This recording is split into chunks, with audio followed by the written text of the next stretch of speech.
छीन के राहतल छीन लेती हो दुनिया जहान से आगे सोना दुनिया जहान से जोड़ी है बनावल भगवान के दुश्मन है इंसान के आगे सोना दुश्मन है इंसान के जोड़ी है बनावल भगवान के दुश्मन है इंसान के आगे सोना दुश्मन है इंसान के।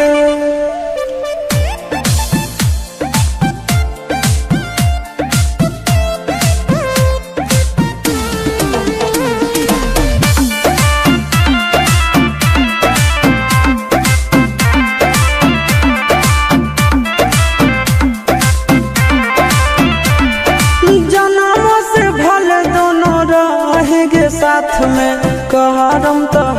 कभी विधाते के हाथ में आगे जन्मों से भले दोनों रहेंगे साथ में करम तो कभी विधाते के हाथ में कन्हैया से मिल जाते हमारा तो मंगल तियल कान के है आगे सोना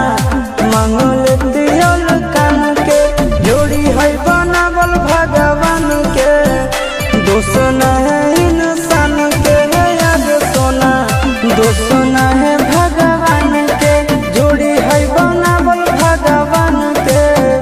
दुश्मन है इंसान के है आगे सोना दुश्मन है इंसान के।